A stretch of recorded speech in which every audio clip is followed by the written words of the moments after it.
Welcome to Star Talk Radio. I'm Neil deGrasse Tyson, your personal astrophysicist. I hail from New York City, where I serve as director of the Hayden Planetarium, which is part of the American Museum of Natural History on the Upper West Side of Manhattan. You know, every now and then, I conduct an interview with a guest that is so rich in content and personality and humor and the geekiness just oozes that we use the entire interview for the entire show. I think we've done this no more than 2 or 3 times in the 6 years we've been recording Star Talk. And I have to tell you, it happened again. This episode features just such an interview with a woman we all know as Queen Latifah. This woman, she's got enough personality to fill 3 people, as far as I can tell. She's definitely the queen, no doubt about it. And she's had success in many different ways in her professional life. She's a rapper, a songwriter, singer, producer, model, actress, talk show host. I can go on.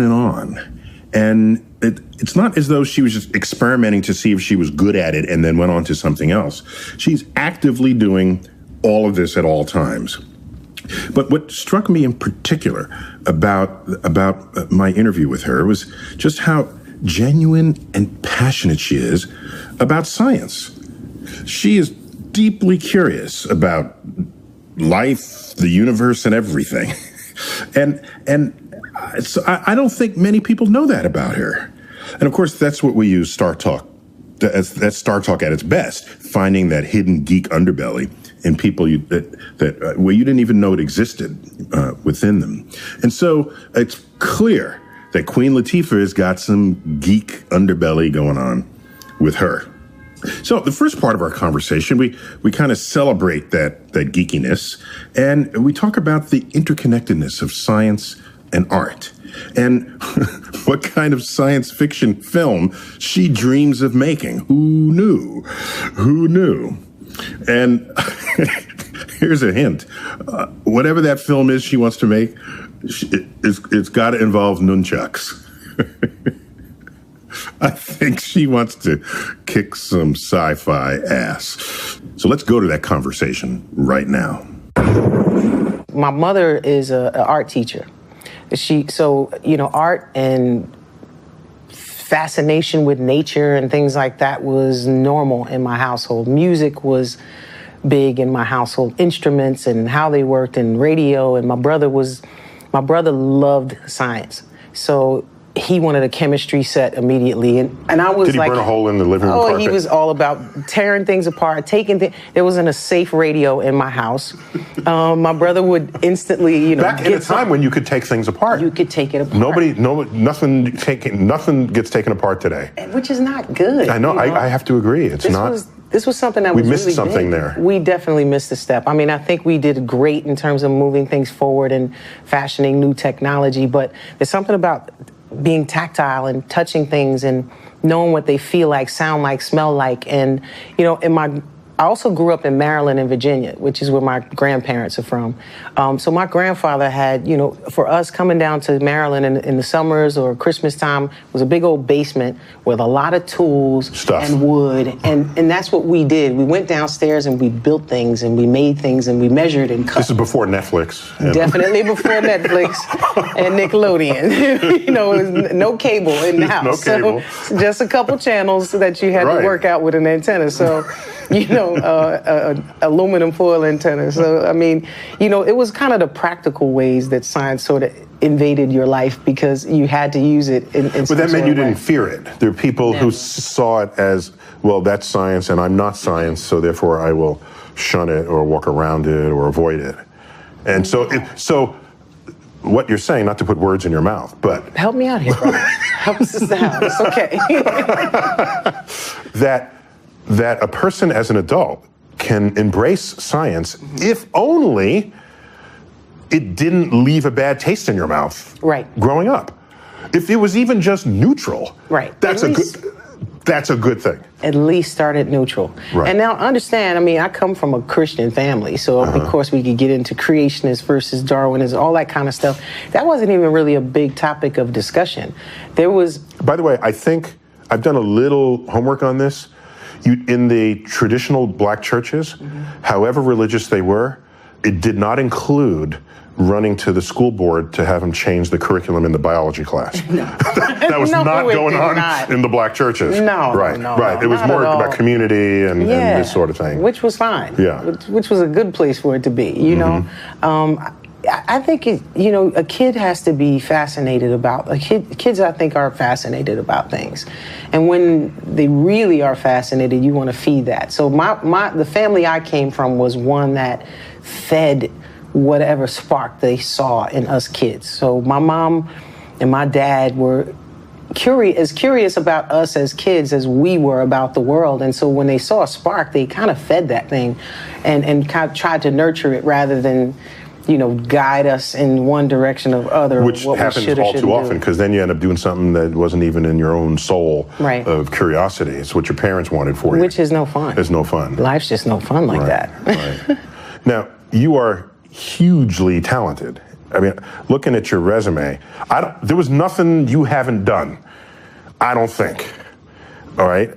If there's something you haven't done, I don't even know if you haven't done it. So what's left? Talk show host, producer, hip-hop star, movie star, Oscar nominated, performer, model.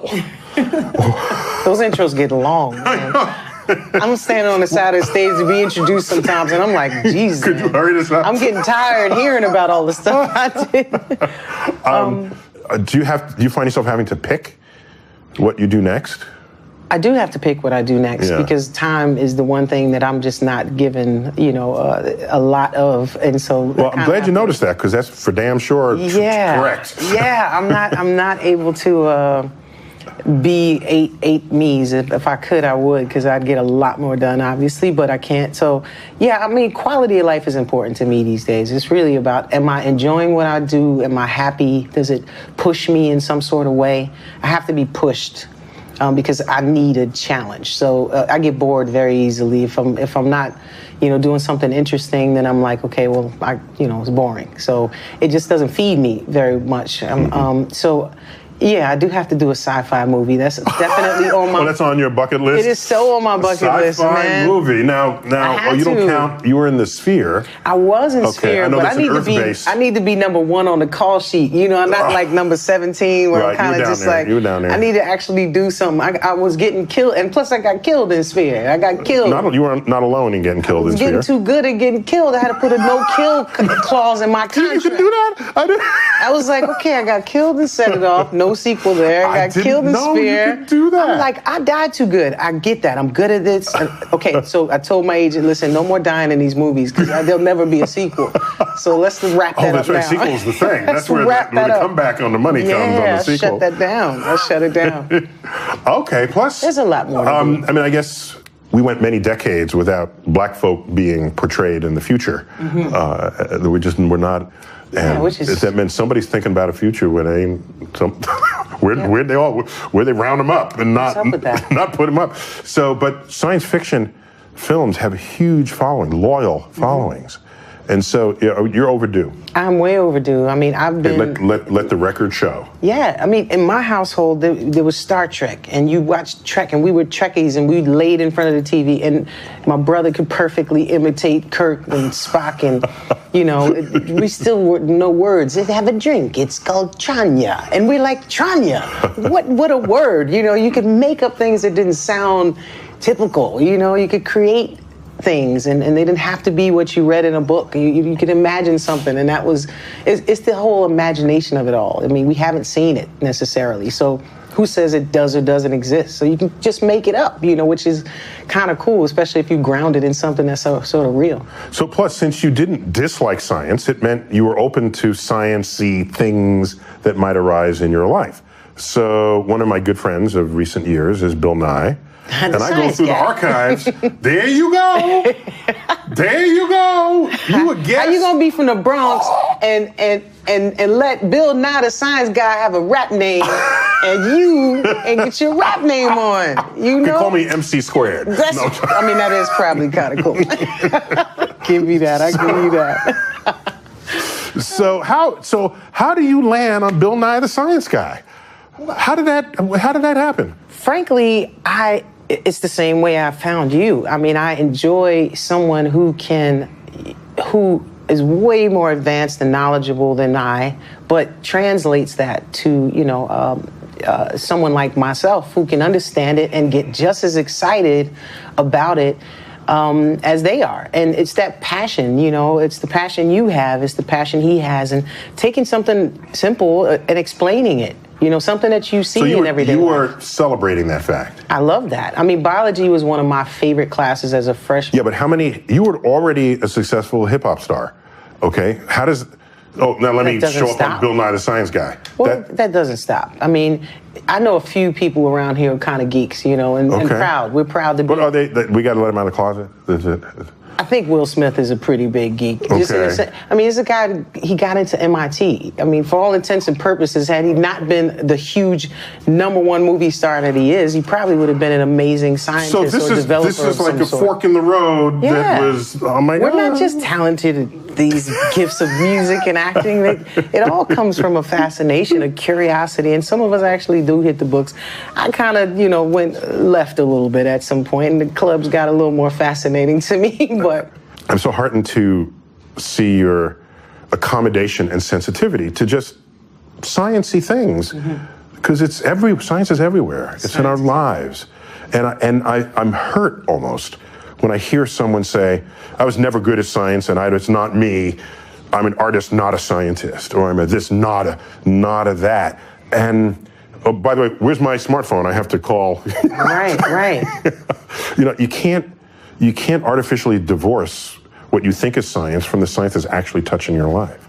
Well, it's touching our lives constantly. I mean, and thank God, what will we do? I mean, there's a lot of things that a lot of us that wouldn't even be here. Cave. Right. Be dead had otherwise. Someone not done some sort of investigation into something, Be dead or otherwise. Yeah, right.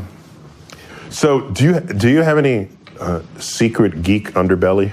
Well, I don't know. I'm fascinated about a lot of things. I'm fascinated. You like the science fiction genre? I do. Otherwise, why are you trying to get a gig? No, I love the science fiction genre. That goes without saying, but I'll say it.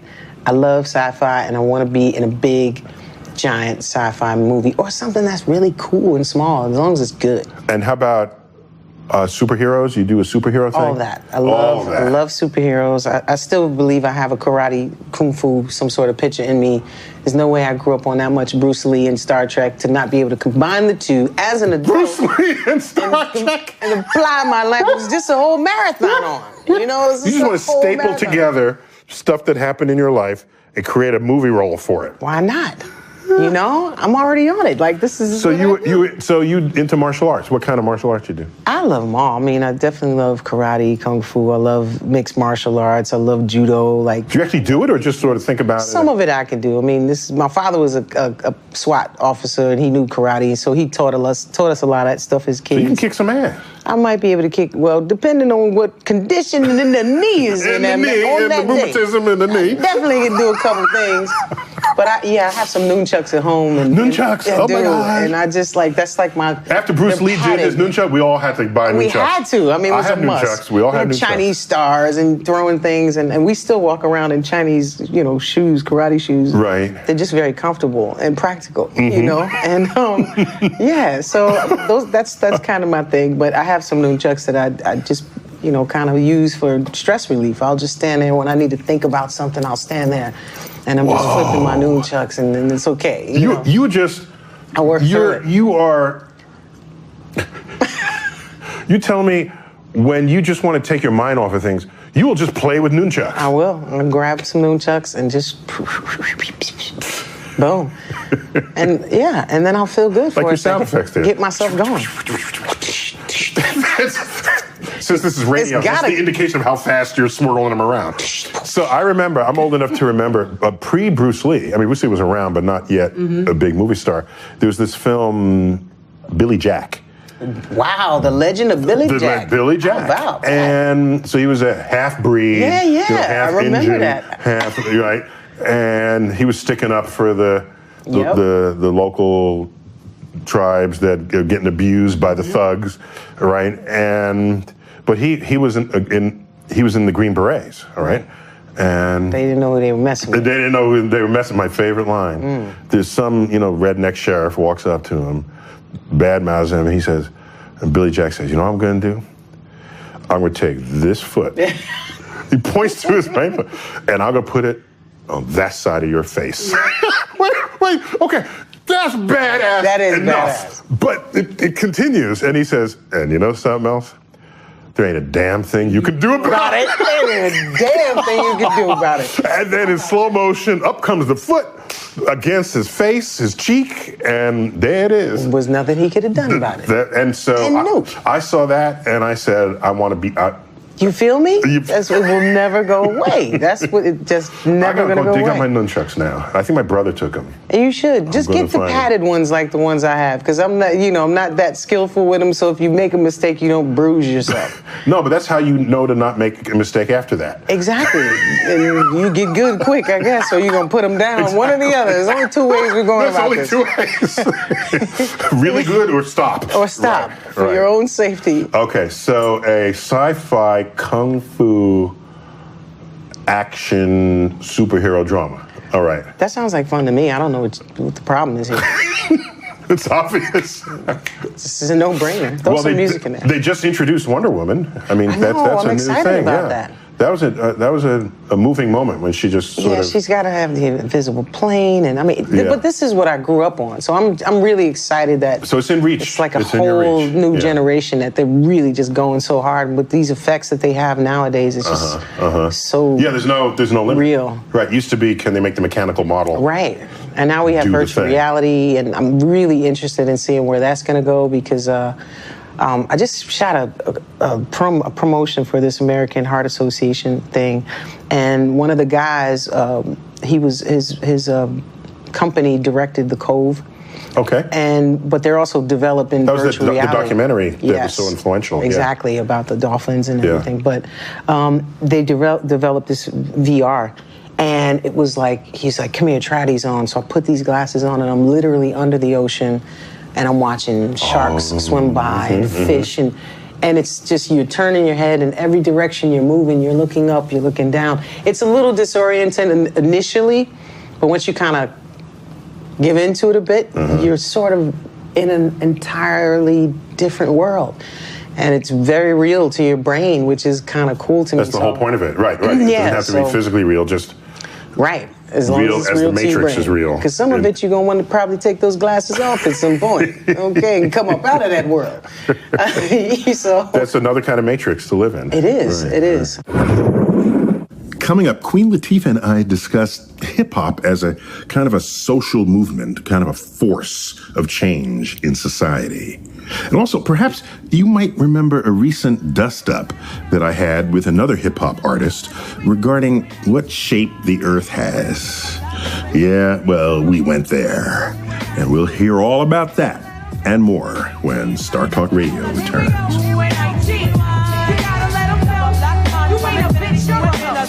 I hit the bottom, there ain't nowhere else to go but up. Bad days at work give you an attitude and you erupt. And take it out on me, but that's about enough. You put your hands on me again, I'll put your ass in handcuffs.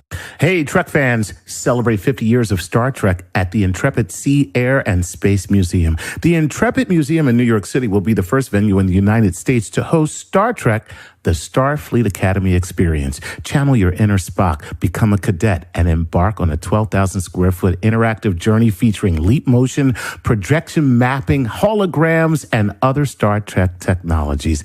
This immersive experience lets you put your skills and knowledge to the test as you enter orientation and visit 9 zones focusing on special training in language, kaplow, medicine, I'm a doctor, damn it, engineering, something I can't hold it together, navigation, command, and science. Once you've completed your training as a cadet, you'll receive your commissioning post. And as an added bonus, the Intrepid Museum has Galileo, the shuttlecraft from the original series, on display.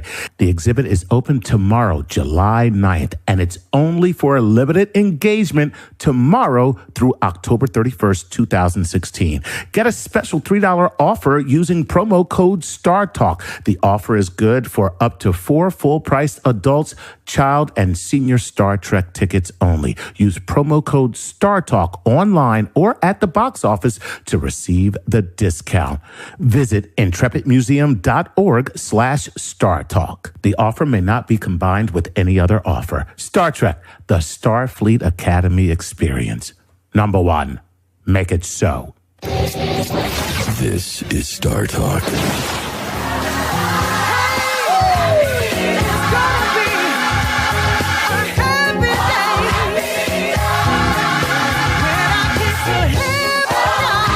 Welcome back to Star Talk Radio. I'm your host, Neil deGrasse Tyson.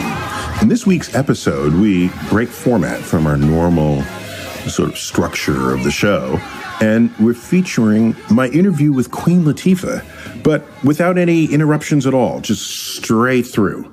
And that's the entirety of this episode. And in this segment, we reveal that how she got her start. And of course, it's as a rapper and a hip-hop artist. And of course, she's a damn good one. And, you know, she's been nominated for 7 Grammys. 7 Grammys, and 5 of them for her rap albums. So she's out there getting the job done. But more than that, her lyrics serve as a kind of a potent source of inspiration for women. And back in the day, female rappers there weren't any. I mean, there might have been 1 or 2, and she was one of those 2. So she had an especially visible and influential platform from which to be heard. And I wondered how that platform might be constructed in modern times to stimulate women to enter the STEM careers, science, technology, engineering, and math. And also, I was curious, you know, when the arts embrace science and the sciences embrace the arts, then people are no longer sort of bounded or contained or boxed in by or labeled by saying they're this or that. And maybe you can be a scientist and be an artist, or be one and embrace the other. And you're really only bounded by your curiosity. So let's rejoin my interview with Queen Latifah as we explore the role of performance art as a vehicle to effect change. Some of your earlier hip-hop work, and I don't know your more recent work, forgive me, but your earlier work, a lot of it was in the service of empowerment of women. Right. And have you ever considered a dimension of that to encourage women in the STEM fields? Because you know, performance has influence, right? I mean, it's the power of an artist is never neutral. Right. And so when it's done with a mission, it can be quite potent. I would actually and right love now, to do that. the STEM, you know, science, technology, Yes. engineering, and math, we're trying to sort of move women. Yes. Or not, at least not have them fear it as a minimum. And so, have you ever thought of leaning that way in any of your output? I would love to, and maybe that's a new idea that you've given me to really focus on. Because whenever it's sort of come past me, or anyone has been involved with it that wanted me to do something, say some sort of promo or just send a shout out to the kids, I've always done it, but I haven't really driven anything towards it. But I know how important it is, because it's really sad how people are discouraged from doing the things that they're capable of doing. And at the end of the day, it holds all of us back. Plus, there's social forces, you know. Is the girl as attractive to boys if she's smarter than the boy, you know? We got to overcome all this. Well, we do have to overcome this, but how did the boys overcome it? You know, the boys who were once supposedly unattractive are now the most attractive. That's true. You know, so like geek chic. But this is something that parents should be educating kids on. That time, listen, there's a whole myriad of things that kids have to get through. Puberty alone is a challenge, you know, and everything's the end of the world. But if you can get them through that, to the other side of it, life begins to take over and things begin to appear and it gets exciting. It's the full expression of freedom. That's right. Yeah. And yeah, I want to see. I mean, I was one of those girls, so I wasn't dissuaded from it. Right. You know? This is an important and that's the here. difference. Yes. So yeah, anything that empowers. Yes. Yes. And it was fun, you know. And kind of cool. Yeah, it's cool to me. I think it's sexy. I think a female scientist, someone discovering someone in the belly of the lab. See, that's where the acting thing. That's why I was not supposed to be a scientist, but an actor. Did we script that? That's all that James T. Kirk coming through me. I'm an actor, Jim. I'm not a doctor. I'm an actor. Damn it, we've got to get these girls in science and matter. Anyway, but no, I would definitely support it. So if you come up with some ideas. All right, just to know. Not that I'm a dear generator there, but write a rhyme and bust something out, you know. Okay. Or maybe I'll do something. That's a good idea. I think I'll go back to the lab and figure out how I can integrate some STEM support in there. So I got a little pulled into the hip hop scene a few months ago, where the rap star B.O.B. Started going off that Earth was flat. And I don't know if you know about this. So he started. Yeah. So I don't care what people think. I do know about this. That's what I'm saying. So I don't care, except there must have been some overlap in the Venn diagram of his Twitter followers and my Twitter followers, because my Twitter line started lighting up saying, "Please save B.O.B. from himself. Right. Could you correct him? Could you?" They're pleading to me. These were his fans that also followed me. Right. And I still said, no, I can't. I don't have time for this. No. And then I looked at his Twitter stream, and he said, "I use physics and math to show the Earth is flat." Now, those are fighting words, right? Then I said, I got to rise up to this. And so I showed that he was wrong, but then I said, but it's okay for you to think the world is flat. Just don't try to influence anyone else. Right. Well, he wasn't serious, right? Well, it was just some creative license kind of thing, maybe, right? I don't know. No way he was serious. And then... Come on, you've flown around a bad boy. Then he sang a diss track, all right? You haven't made it. You arrived. I went, wow. So now I'm not a rap star, so I had to call my nephew, Stephen Tyson Jr., who is himself a rap. He's got his own little fledgling career. And I said, what do I do now? And he said, I'll help you write Let him write you some rhymes. Diss track back. Right. And so, no, I didn't rhyme it. He did it. And so he wrote a diss track. So then I'll end up on Sway. Oh, my God. I'm just an astrophysicist pulling me into all of this. I'm on Sway on Sirius XM. You can't have it both ways. Now, you can't separate science from the creative. And we just discussed this. The creative is connected now. So it's all full circle. It's true. It's full circle. I'm just saying I was like... And you from the boogie down. I was pulled in. Represent. Briefly. And I quickly said, okay, that's enough for now. Yes. So you had an Oscar nomination for Chicago. I saw that film and it was like you were born to play that role. I feel like I was. Oh my gosh. It was like, I cannot imagine anyone else in this role. That's how I knew. That was like, wow. I haven't had to fight for a role that hard since. You fought for that role? I fought. I took 3 auditions to get that role. Oh my God. 3. I was like, listen. Who'd you beat out? Don't tell anybody. I think I beat out a lot of people. A lot of people of note who would have been great in that role. Yeah. But I had to fight for I know it's properly cast when someone else is unthinkable. Exactly. In the role. And you have to really, I think I've sealed Matron Mama Morton in people's minds, and I hope that they don't ever see anybody else other than me playing it in that way. But yeah, that was I had to audition for Rob Marshall, the director in New York. And it's tricky because when that whole thing came up, it was just after 9/11. Broadway was shut down. And people just started performing again, and I had to go see the play because I hadn't seen the play. So I went to see the play, and I made it through intermission. And I just was so kind of nervous because it was literally less than 2 weeks after 9/11. I was nervous, so I was like, okay, I got it. I'm out. You got the gist. I'm good. You tap out. I'm okay. I'm gonna take a break on this, and that was that. But there was still the jitters. Yeah. It was a very tough time in New York. Such a sensitive time in New York for all of us. But yeah, so I auditioned once. I had to wait for a call back. Got the call back. Then I had to sing, go up there and sing. Then I got that. That's right. And then Everybody sang in that movie. Yeah, and then I had to fly up to Zeta Toronto. Jones sang. Everybody sang. I had to audition with her. I had to read and sing with her, and that's what. After that, they gave me the role. Okay. I was like, come on, man. Didn't Richard Gere sing his own? Everybody sang. Everybody sang. Everybody did their own thing, and he was a great director to really get that out of everybody and make them feel so comfortable. Right. People who hadn't really done that. So. I didn't see your film Bessie, but I know Bessie. I mean, I'm a huge blues fan. You know Bessie? Well, how old is you? No. You got to be, pushing 130. 130. Got rheumatism. Yeah, your hip is killing you right now.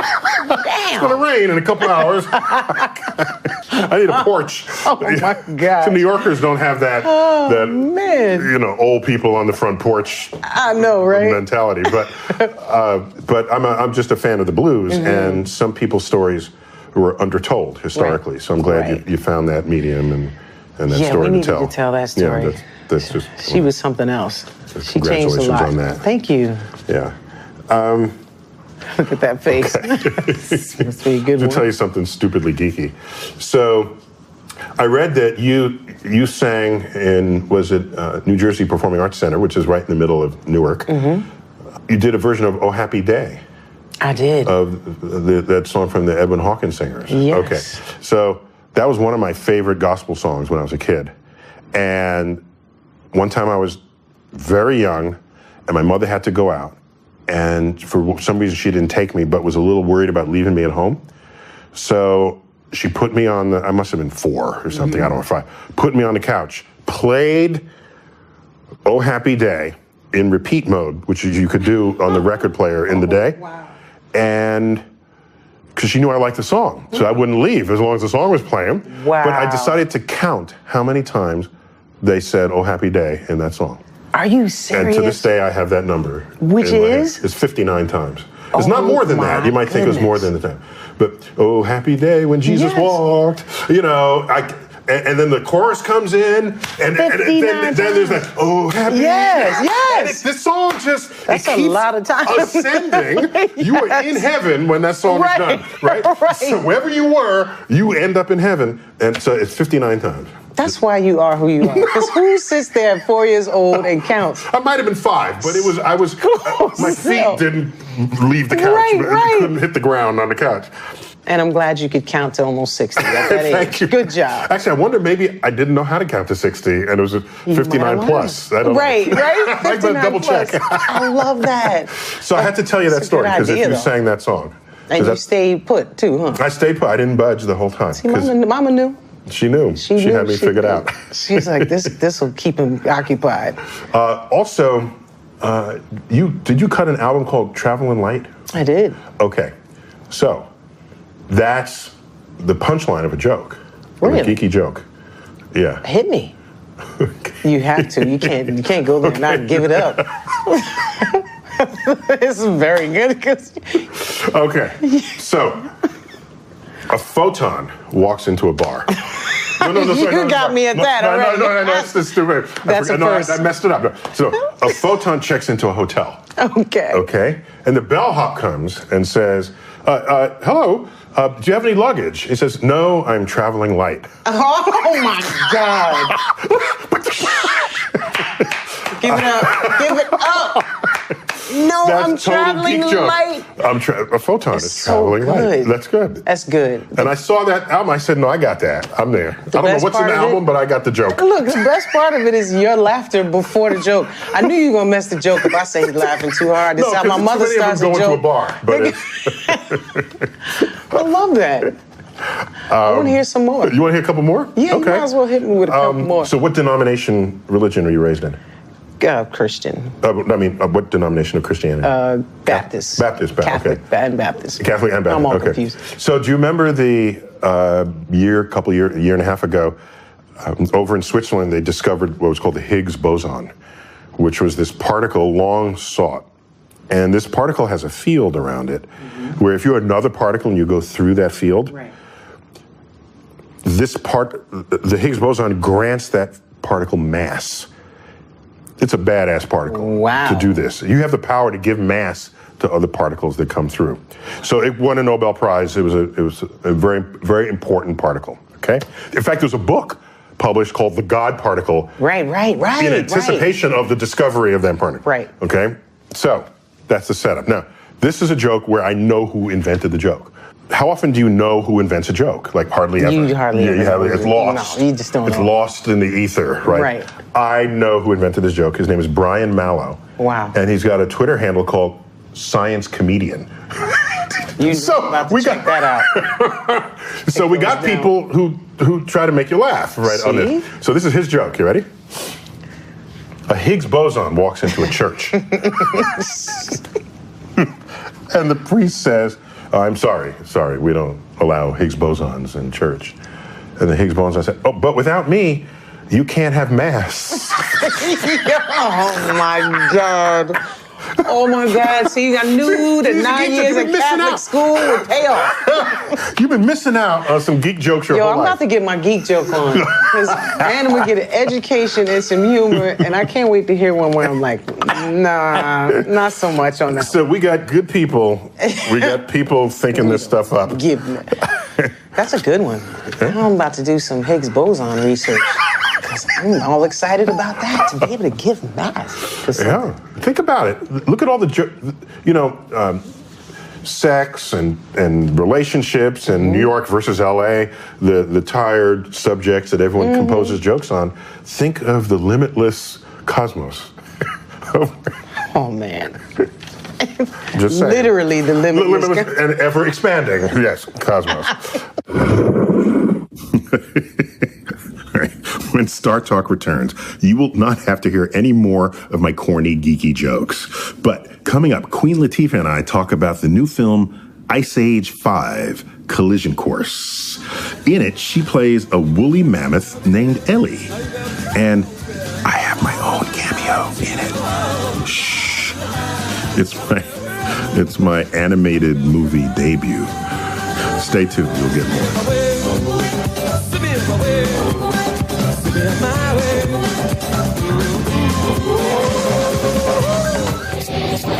This is Star Talk.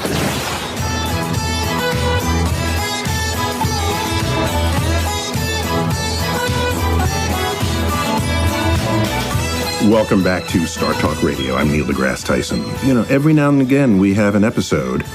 It's not even every now and again. It's every couple of years, maybe. An episode is so full and so rich in content that we just run my interview just as it happened. And that's what you're getting tonight with my conversation with Queen Latifah. And you're just going to hear the whole thing, basically. And in this next part of the conversation, we talk about her latest movie, Ice Age 5, Collision Course. You heard me right, Ice Age 5. There's almost as many of these things as the Fast and Furious series.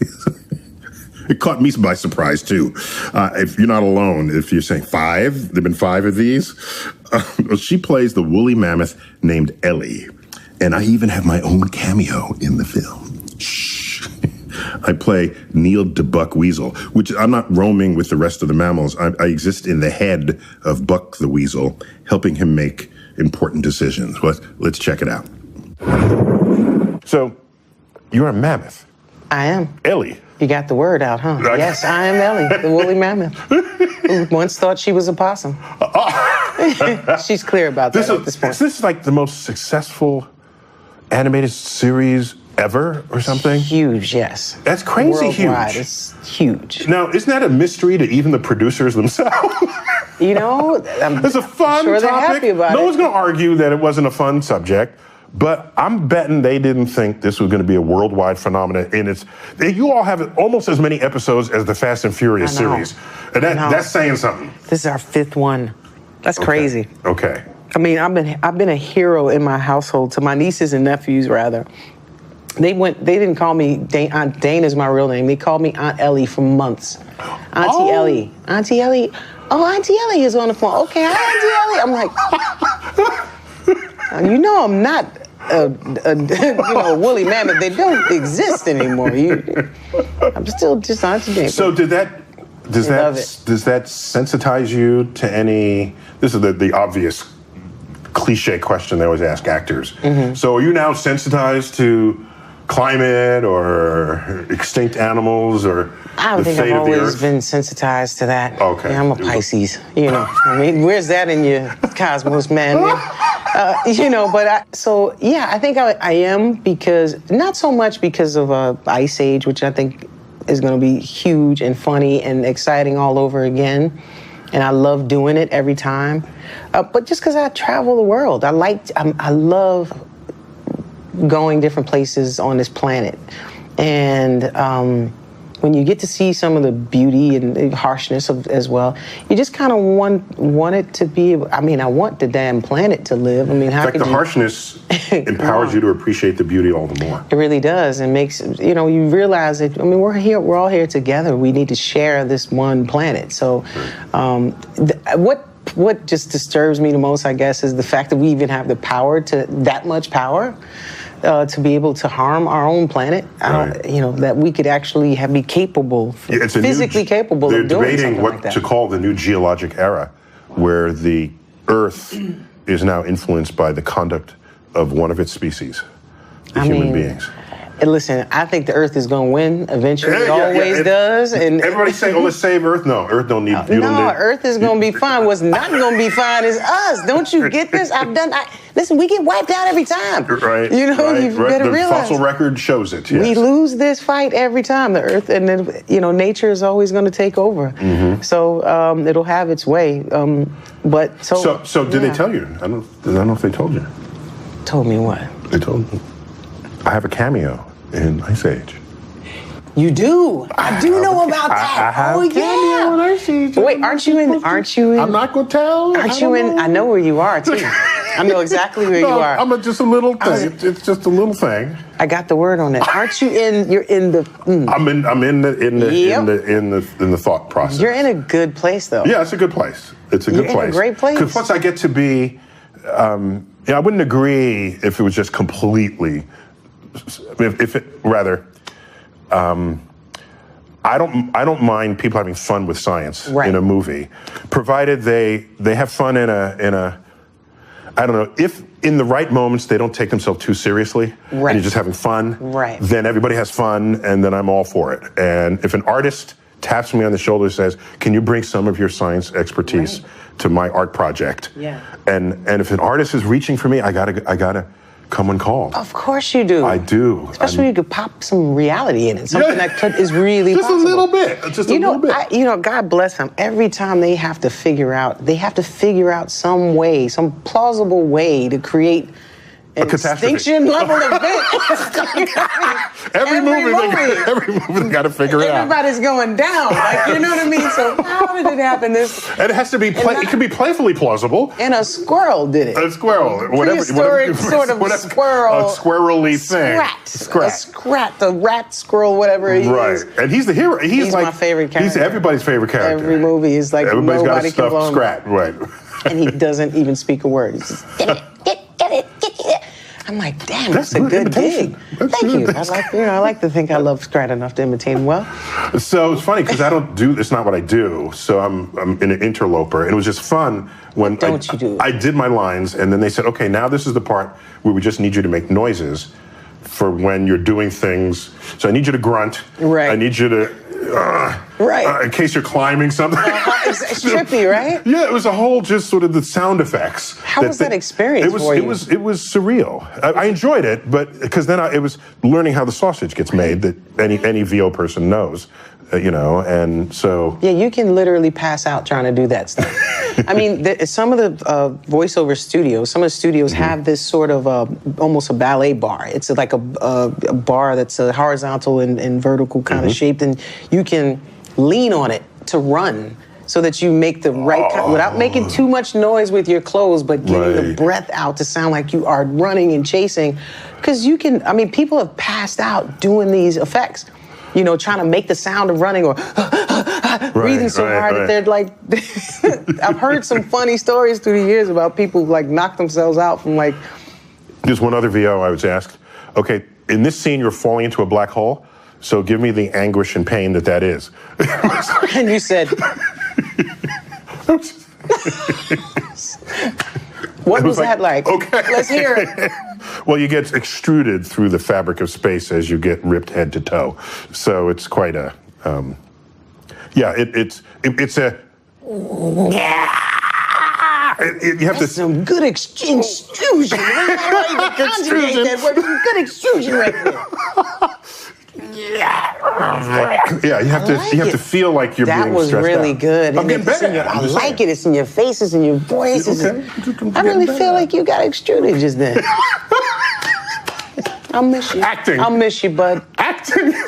See you next lifetime. All right. For this last part of the show, Queen Latifah had a burning question for me. You know, in my experience interviewing artists and celebrities and folks who you may know for other reasons, on Star Talk, it's often that I'm the first astrophysicist they've ever met, or at least the first one they had a chance to sit down with. And being the curious folks they tend to be, artists, are not only curious about how to find new ways to portray the world, they're curious about the world itself. Some people may be surprised to learn that. And I'm delighted to have found that out here on Star Talk. And so usually when given the chance, they'll just pelt me with questions about the universe. When I ask them if they have any questions, and sure enough, I asked it of Queen Latifah, and she charmed me with hers. Let's see what it was. Okay, I got too many questions, so I'll just ask you. I want to know just one thing then. So you have an asteroid in your desk. Is that true? I do. In my desk, yeah. It's in my drawer. In your office. In my lower left drawer. An asteroid in your lower left drawer. Yeah, that's a meteorite, yeah. But it was once an asteroid, but yeah. Right, I'm sorry, not an asteroid. That's crazy. Yeah. But a meteorite. So what is it like to actually touch something that was in outer space for the first time? I mean, to have studied this, but to actually physically have something in your hands that was there and that's now here. That is a beautiful question. And let me give you a slightly long answer. I'll take it. Okay. At the Air and Space Museum in Washington, D.C., Smithsonian Air and Space, they have the original Apollo 11 capsule that went to the moon. Occasionally you have tourists coming through and they say, oh, so this is the capsule that went to the moon and came back. And they say, oh, is it a replica? No, it's the actual capsule. And when you tell them that, then they take higher interest. And we live in a time where you can make an exact replica if you wanted, to every detail, but the knowledge that it's real matters. I could have perfect knowledge of what an asteroid is and how it enters Earth's atmosphere, and you find it, and I can know it intellectually, but until you hold it in your hand, it is never as real as it can possibly be. And so this asteroid, which is this piece of an asteroid, this relic from the early solar system, it's 4.5 billion years old, sitting in my desk drawer. Every time I pull it out, and you feel how heavy it is, how dense, how uncommonly dense it is.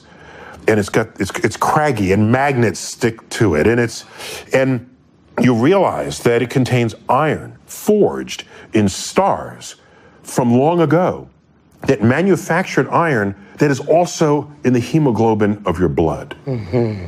So the iron of this asteroid, of this meteorite, and the iron in your blood have a common origin.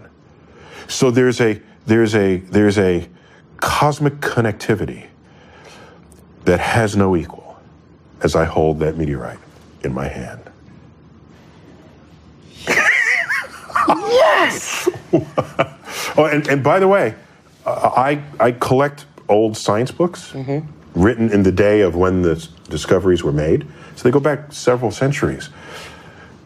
My wife is always telling me, oh, why don't you just get it online? Why are you paying for this? Just, you can read the content. Google scanned the book, find the page, and I say, no, I can hold the book that's been held by generations of people before me.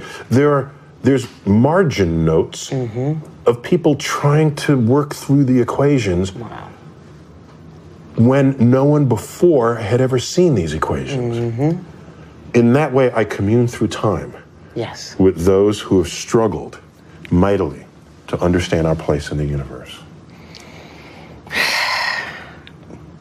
You owe me an interview. Thank you so much.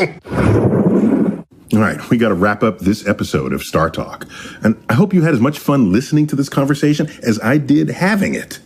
And you can't not be enchanted by Queen Latifah.